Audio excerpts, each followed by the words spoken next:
Hello and welcome back to the FPL Podcast by Fantasy Football Hub. We are taking advantage of the international break to reconvene and try to answer some of the more strategic questions that we were asked last week by our faithful followers. As you can see from my hairline and double chin, I am certainly not Will. He isn't here this evening, but he will be in spirit as we analyse his season history to answer one of the questions posed a bit later on. I am joined again by multi-top 1K finisher Adam Hopcroft, who in 9 seasons has never finished outside the top 35k, and also by last season's FPL World number 3 finisher Andy Green. Andy, does that intro ever wear thin? Yeah, I am kind of just thinking how I answer it differently, but no, it's still the same answer. Definitely. Okay, so we'll go straight into the first area, and the question we had off Gabriel Castellanos was that we should have a topic on which statistics are better and how to use them to make decisions. So Adam, invite you in here. Yeah, I think of late there's been quite a lot of debate around stats and XG and what's better, stats or the eye test. And I think for me, we're in a sport where you don't need to pick one. You can look at both and try and really look at the full picture. So I can obviously on the screen you've got the stats that for the hub for I think it's the key stats that for goal threats and creativity, etc. I think it's you want to almost try and get a full picture of the player. So in conjunction with the eye test, it's almost a case of who's having the most shots. Where and then after looking at the shots, it's where are the shots happening? Are they big chances? Do they have a high XG per shot? And it's really just trying to understand a picture and of a particular player. I think the other thing that I would add in as well is that there's been a lot of, I think Statbuster's been referred to Jamie Vardy recently, but in my opinion, it's about knowing the players. So if you look at players like Mane and Vardy, maybe not in the case of the table that's up there, but historically, they don't tend to have loads of shots. So if you know that, then if Vardy's only having 2.5 shots a game, you're not going to be too worried. Whereas players like Salah and Aguero are the polar opposites. I think a lot of it is about knowing the players. Yeah. And Andy, I know you're a big stats guy, and a lot of your success last year you attribute to stats and data. What are your thoughts? Well, this is actually the first page when I log into Fantasy Football Hub. This is the first page I head towards. Firstly, just to see how my team, the players I've got, performed last game week, and also then to look at potential transfers. Now, clearly, you would say that stats aren't everything, and I totally agree with Adam there. I use stats in conjunction with the eye test and also fixture analysis. So one of the key observations this year was when you're looking at stats. I mean, we saw KDB versus Palace this year when Jesus should have passed the ball to him. It was an open goal. I mean, that was a definite goal for him. That sort of situation is not recorded in these stats because these stats, XG is expected goals. When you have a shot, what is the chance of that goal going in? So that's a perfect example of where you kind of have to use stats in conjunction with watching games and also, looking at fixtures going forward. Now, one of the things I've noticed this year and certainly last year is that I can't watch every single game. So looking at this screen you've got in front of you here, I mean, Wood, for example, is a player I haven't watched, the last 2 games. I think I watched the highlights of the last game Burnley played in, where he performed very well, but I haven't watched the last 4 games, as you got listed here, that he's played. So this gives me a very good insight into how Wood is performing in those games I haven't seen him. Now, obviously, he takes a lot of shots. He's got 8 shots on target, shots he's had. But his XG, so his expected goals throughout that game, again, we can go and bore everyone with the exact definition of expected goals. But really, those stats look quite attractive to me. So that's a player I'm looking at. If I look at other stats that people kind of throw out there, a lot of the things you see on Twitter are, well, Vardy scored against Arsenal in every season for the last 10 years. Now, that for me is not a huge swinger of whether I pick a player or not, because teams change so rapidly. Vardy under Rodgers is completely different than under the previous manager. So that's not a stat I really tend to look at, previous performances against teams. I know many experienced managers do, but for me, I look at, as I said last week in the pod, shots on target, big chances created for the likes of De Bruyne and Trent. And then I look at XG and XA as a kind of, how high a quality were those shots and those assist attempts. I know last year, Andy, we had a chat at the end of last year, and there was a big swing in your season which really helped you move up the rankings. And I think it was when Salah played Bournemouth away last season, and you used the example of XGC. Now I remember there was a big debate that weekend, and I personally, I think Kane might be home to Cardiff. And I jumped on Kane, as did lots of others. And Salah had just been rested in the week, or dropped in the week. And I actually sold Salah that weekend. But you said that you actually looked at the XGC, captain Salah, and he scored a hat-trick. Yeah, that was a big rank shift, given that the majority of players were on Kane versus Cardiff. Now, Cardiff obviously were one of the weaker teams, but their XGC, I think it was away from home, wasn't actually that poor.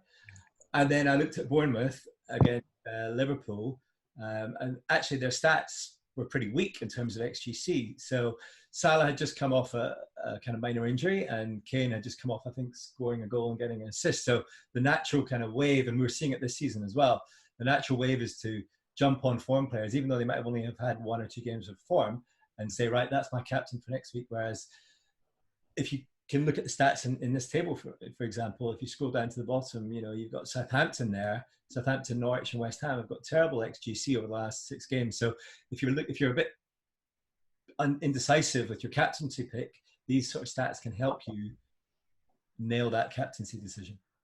I suppose that's the second half of the question there is, when do we, what's the question?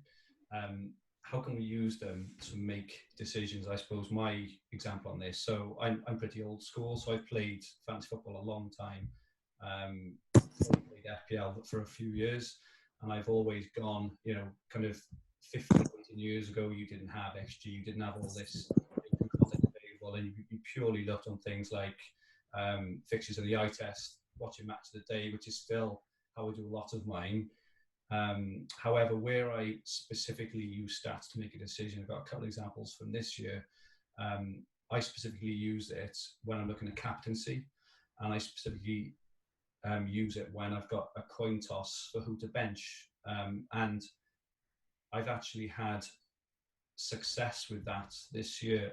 I chose Soyuncu last weekend over another player, and he got the 8 players against Arsenal. Now, in my initial team, which I posted on Twitter, he was on my bench. It just so happened that I just had a look, and his XGC was better than I thought, and I ended up playing him and got 8 points. Because of that, I got a green arrow. So I suppose they're real life examples of when I use them. Have you guys got any kind of other examples of when you specifically use a stat to make a decision? I think thinking back to last season in particular around captains, and I think it's probably echoing the points that you've already made, but around Christmas, I didn't have Salah or Kane last year, and actually had quite a productive Christmas because every week I was changing my captain between Son. Pogba was one of my best captain shouts versus Bournemouth, and it was using looking at the player stats, but mainly looking at the amount of big chances teams were giving up, and also the XGC. And I actually think looking at the team that they're playing, and maybe differentiating between how they do home and away, because teams set up differently, home and away as well, does give you, does help you make those decisions. So yeah, I'd echo exactly what Andy said and yourself there, Andrew, that looking at the team stats and how many chances and what they give up home versus away definitely does help with decisions. Yeah, I actually use stats to take the emotion out of taking, particularly for captaincy, right? So I wrote an article on the Hub talking about hindsight captaincy, and a lot of people think this season, oh, I made the wrong captaincy choice. My vice captain, mainly Manny in my case, should have been my captain. So I went through and looked at why I made those decisions and the stats and some of the fixtures. And for example, the one that springs to mind is Tammy Abraham versus Brighton when he was at home, and captained him, only got 2 points, so 4 points from the captaincy, pretty disappointing. Looking at his XG after the game, it was 1.57. I can't remember exactly how many shots, but it was significant. And that made me think, actually, that was the right choice. The wrong outcome or the wrong result, but it was really the right choice. And in looking at, some of the XG for some of these players, I tend to look over the last 4 games. You can look over the last 6 games, whatever your methodology will be. Obviously, take into account some of the teams that they've played. As Adam said, you can't just play the weakest 4 teams in the league and think, oh, these are great stats. But in taking captaincy decisions, I think using stats, and Chris Tan's article highlights it perfectly, it takes the emotion out of a decision rather than weighing up, changing it 20 times. I just like having that fixed firm point. If you're between 2 players, the stats can show that that is the right player for you. Sure. And finally, I suppose, just looking at another thing we haven't mentioned much yet is the fixture ticker on the Hub, which we use, and again, I think that's a very valuable tool that most of us use, and I think we use fixtures consciously and conversely as well at times, because if you see a player or a particular team has got 6, 8, 10 games on the trot coming up, without actually thinking you're looking at stats, you are actually looking at stats as well. So I think that fixtures is a massive one as well, which we use. Have we got anything else on stats at all, guys? No, I think the only thing I would just finish with is I think it's about using stats plus the eye test plus anything you read, and actually having a thought process on how you're going to make the decision, and maybe think of that before the start of the season, before the start of the week, so you're not getting influenced by loads of random things. So I think stats are really, really important, but the good beauty with this, you can use them with the eye test, you can use them with extra reading about a particular team and local press. So I think you want to get the full picture, because sometimes they can be very, very misleading, whether it's player or team stats. Agree. Okay, moving on then to our second question. We had a question off FPL Hitman. This was all around, we have got a bit of an anomaly of a season, and I suppose the question is football and FPL changing, and how do we adapt? So I suppose the first thing to look at there with the visual on the left is the growth of FPL players over the last, 17 years. So in 2002, it looks roughly there's about 100,000 players there. Last season, it peaked at something like 6.4 million. Obviously, that graphic doesn't include this season, which is, as probably we all know, is just topped 7 million. So that's probably one area to think about. And there's other things as well. So I know, Adam, you mentioned VAR to me earlier. Is there anything else which you think, which means the game is changing? Yeah, I think the screen that you've got on there says it perfectly. More players with more info, and yeah, there's been a few changes to the actual game itself. But I think football itself will even out. I think they'll get VAR right eventually. So I think it's more about the knowledge available and the number of players, and how do you deal with that? Because it is a bit of an information. You've got so much out there, which we're contributing to and throwing more at people. So how do you make decisions? And I think just going back to what I was talking about a few minutes ago, I feel that you've got to try and take a step back away from the noise. There is some incredible content out there. There is some brilliant podcasts. There's some brilliant articles, but you've got to decide what you find useful and what you benefit from. And it's not just about, I'll take Andy's or Andrew's opinion. not that you don't have very great opinions, but you've got to have a decision-making process that you're happy with and be strict and stick to, because it's very easy to be influenced at the moment, particularly with, I think, the rise of Twitter, the rise of podcasts, the rise of number of players. So it's very easy to get distracted from your thought process, I think. Yeah, there's a lot of information, much more information out there the last couple of years than prior to that. I think one of the key things this year has been the faster price rises and falls. Caught me out, certainly with Martial early in the season. So now you have to start thinking. I was always very rigid. Wait till the last minute, just before transfer deadline day, maybe the night before. But now I think this season I've taken 2 or 3 early transfers just because I knew that these were the players I wanted.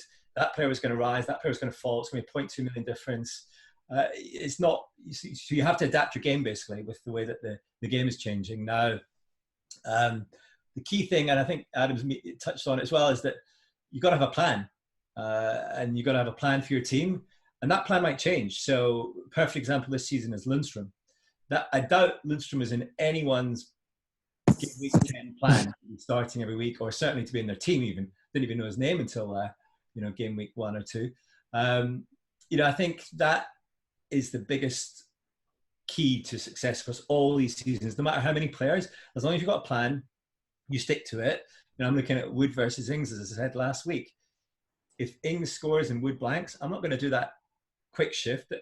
If you're a serious player, which I guess if you're watching this, you are a serious player, then you've obviously brought that player in for a reason, and that doesn't shift in one game week.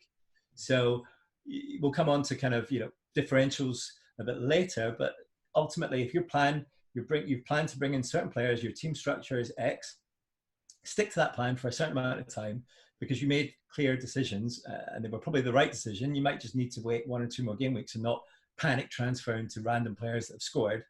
Of course, as I said, players like Lundstrom will come up, and so that plan will change and evolve throughout the season. But it's very hard to do. You drop 200-300k in a game week rank just because one player has scored. You're thinking, oh my God, how am I going to get this player in? But you really need to stick to the plan for the majority of the season. I think you've just touched upon something there about also when you have a bad game week. So you talked about dropping 200-300k. I think coping strategies are really, really important now. And I think particularly when you've had a good game week, it's pretty easy to cope. But I think if you've had a bad game week, it is important to just step away from things, step away from your computer, digest the information, go and do something you enjoy doing, spend time with the family and forget about FPL, because otherwise, people talk about rage transfers, people talk about, acting in haste. I genuinely think you've got to, that's the point. Just, it's gone wrong, fine, I'll forget about FPL for 2 or 3 days. And I don't think that's a bad thing, because I think sometimes your brain can just do with that distraction for a bit, so you can actually make a good decision going forwards. Yeah, I think some of the way that the teams are playing now as well has changed the game. So everyone's had a Man City incident this year with Pep, I imagine.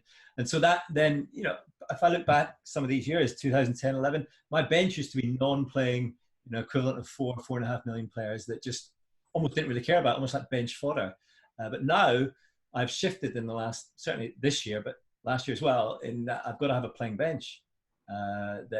Because if I've got a Man City player in there, there is the chance that they may be rotated, or an injury might happen to them as this year. So that has shifted the game. So players have to evolve their game with the way that teams are playing. You look at the attacking wing backs emerging over the last few years. I mean, Trent Alexander-Arnold has got the second most big chances created from midfielders. This, KDB's 12, he's on 9. I mean, that's absolutely insane. So for me, when I look at a player like Trent, he's not really a defender. I look at him more as a midfielder with the added bonus of clean sheets. So I guess with the team changing as well, you got to mold your game. I think as well, some other kind of observations of last year or two. I do think we've seen it this year now, where lesser teams can afford better players, and I do think the standard of the lesser teams has improved. If you look, at Bournemouth and kind of Wilson and King, even if you look at Haller at West Ham, I'm not sure how much he cost, £40 million.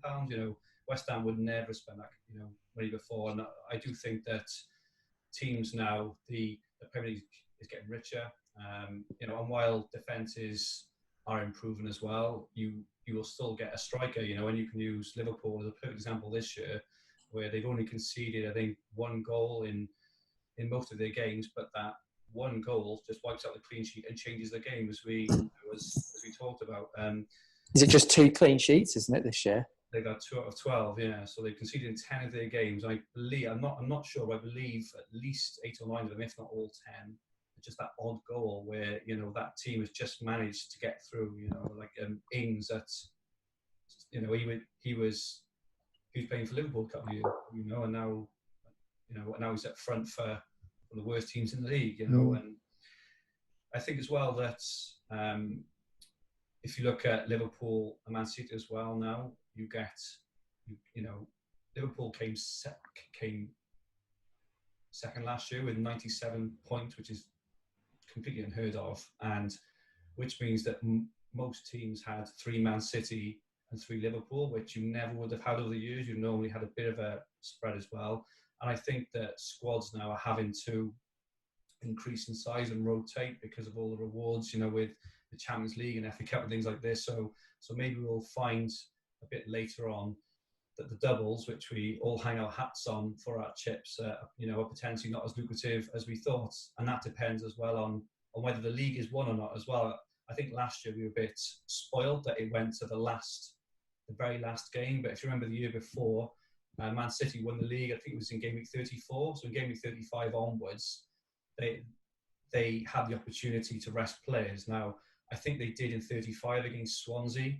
But just for example, if Liverpool this year win the league in Gameweek 34 or 35, which I won't say they will, but there's a chance, and they're still in the Champions League, in a 72 example, we need to adapt our play there as well. This is probably not something which we've seen over the years, where you just, I think you guys have put it really, really nicely. You have to adapt. You have to make decisions, stick to your decisions, and what will be. And I also think that the eye test is becoming, I think with all the data we get now as well, I'll use Willian. So he was a player I picked out as a differential in last week's pod. Now, if I hadn't watched the highlights, I probably wouldn't have picked Willian, but purely from my test, okay, he had decent stats, but he was my number 1 pick, because he just looked so dangerous, and probably looked more dangerous than the stats actually suggested as well. So I think that's becoming a bit of a differentiator as well in how we choose our teams. So moving on then to the last point, and this is all around questions around how do we climb the rankings after a bad start, and this is where we put our glorious leader under the radar here as we look to dissect his history and his game week history so far. So we all know Will is is exceptional player, probably one of the best FPL players ever. And if we look at his game week history for this year, he's currently ranked at 1.8 million, which at initial view we think, oh my God, that's absolutely horrendous. But if you look at his rank in game week 7 when he was 3.3 million, obviously, he hasn't the best start. One of the things for me that gives me a little bit of heart here is that Will actually mentioned on last week's pod that he's been in similar situations before, and if you look back again at his season history there, you kind of struggle to see of where he had that. So guys, I'll ask you, what are your thoughts on how do we climb the rankings after having a really bad start, as a lot of us have had this year? Well, I think the key is not to panic, and Will is certainly not panicking. You saw him on the pod last week; he's super relaxed, and he's climbing the ranks, as you can see. Clearly, there's an element of luck, I think, in some, or bad luck in his case. For example, I think he had Lundstrom on the bench, I believe, and when the week that a lot of people captain Sterling and had KDB vice captain. He didn't. So you could argue there's an element of bad luck there, but I think the key is not to panic. Focus on the plan, as I said before. And if you look at his team right now, he's got very similar structure to what a lot of other players have. So he's basically making sure that he's got the right players in at the right time. He brought in Vardy that has performed very well for him, and you can see his team values climbing as well as his outright rank. So in terms of, I think the first question there was talking about when do you start kind of making rapid changes to your team to climb the rankings, and or do you make trickier decisions as the higher your rank comes? For me, that only happens in the latter stages of the league. If you are looking to beat your mini league rivals, or you're trying to aim for your target, whether that target's top 10k, top 50k, top 100k, there's a lot of stuff to come. Most people still have triple captain. They certainly have, I would imagine, the free hit chip, and we have a second wild card to come. So there's a lot of football to be played and a lot of places to be won and lost. And Andy, would you say that you don't change how you play and your approach, irrespective of where you're ranked, except for possibly the tail end of the season? You'd keep a consistent approach? Yeah, for sure. The tail end of the season would be if you're challenging in your mini league, or like last season, I was looking to progress. So instead of I would normally have captained Salah in the last game, I captained Mane. So really, it's almost down to the last few games where you're thinking, right, okay, I've really got to, try and hit my target. But I think most people watching this will be, pretty experienced players, and therefore they've seen players come and go over the years, and they're pretty consistent in their performance. So, we'll get onto differentials in a second, but for me, I just maintain the regular pattern of play. I don't start taking panic hits or kind of racing towards differentials early on. I think that's good advice, and I think one thing that I've observed over the years, and it varies week to week, but often if I've had a really bad week with one team and maybe been unlucky, and I've got good players that are back and trust, then you try and change it up too much. The players that you've just taken out come and bite you. And there's been a few examples earlier on in this season. I mean, I'll give you one good example, and I think Will went back on this. I'm really sorry, Will. I'm not picking on you because you're not here. But there was the whole Salah Mane thing, and I wildcarded and very early, which I think was a mistake in hindsight. But I swapped Salah for Mane, and the week after doing it, I think it was where he got his brace against Arsenal, and I think a few people straight away thought, well, do you know what, I've made a mistake, and reversed it back. And do you know what, I was close to doing that, but I think it's I think it's a case of actually thinking, do you know what, that was Salah's turn. I bought Mane in for a reason. I'm going to stick with it and be patient, because I think the problem is when you keep chopping and changing. And actually, another example where I started the season with Callum Wilson. I took him out for Rashford. I'm a wild card. That was probably, looking back at it, not a great decision, and it sort of backfired. So I think the being patient and trusting players is important. I think the other thing is when you're making transfers, make transfers for a fairly long duration. So rather than looking at 3 or 4 game weeks. So recently, we've had people maybe look at, I think people were looking at Marpay for the Everton Norwich game, but then they've got a terrible fixture run, so it's another transfer you're having to burn.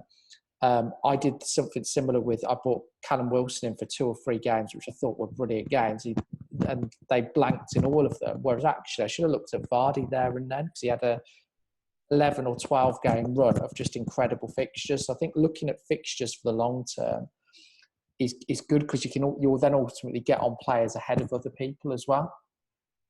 Yeah, I agree. I think just to back up your points, the only real points I had there was you find that when you're chasing, you're trying to get quick points, is tend to take a needless hit maybe to get in a player for 1 week. So if I just use an example for this coming weekend now, if you looked at it objectively, and some may not agree, but I probably think of Aubameyang at home to Yeah, of course.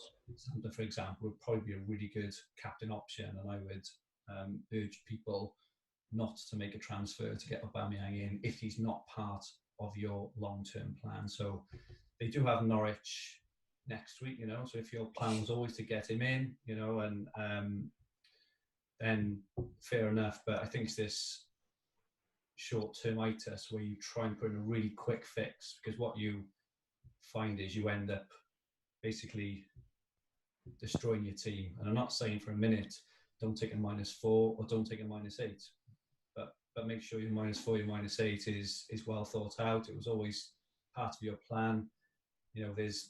There's longer term thought in mind than just getting 100 points this weekend, because the odds are you'll probably end up below the average and have a team full of duds. And worse than that, the players you took out will probably get the points as well. So I suppose that's just what I kind of add in there as well. Anything else on that, gents? I don't think so. I think it's the only final point I would make. I think a lot of it is about fixture runs as well. So last game week started a good fixture run for the likes of Martial, him, and there were quite a few players that seem to have really flush fixtures. Whereas you come on to this game week, there's a couple, but the fixtures actually look quite tough. So I think it's about capitalising on the fixture runs right at the start of the fixtures. So you've got the most amount of games to benefit from. Yeah, agree. Okay, so we're done, guys. Thank you very much for your wisdom as always and sharing your experiences. So Andy, where can we find you on Twitter? On Twitter, I'm at FPL Fantasy Guide. Okay, and Adam? On same Twitter, ahopcroft13. Okay, and I am at Fergie222. So this video is available on YouTube, and the podcast versions will be available on iTunes, Overcast, Pocket Cast, Castro, Castbox, Podchaser, Spotify, SoundCloud, and Stitcher. So we're slowly building it up. Google Podcasts take a little longer to verify, so that'll be a week or two. If you like what you hear, please like, share, subscribe, retweet, grab the local town crier to help spread the word, and all comments and feedback are very welcome indeed. Our Twitter handle is at @FFootballHub. Our podcast Twitter handle is at @FFH_podcast. Please follow and please feel free to ask any questions. Our website is fantasyfootballhub.co.uk, where you will find everything you will ever need for fantasy football under one roof, with more massive improvements and development on the way. We'll be back next week. In the meantime, we hope you have a great Game Week 13, and we bid you thank you and good night. Good night. Good luck. Good luck and good night.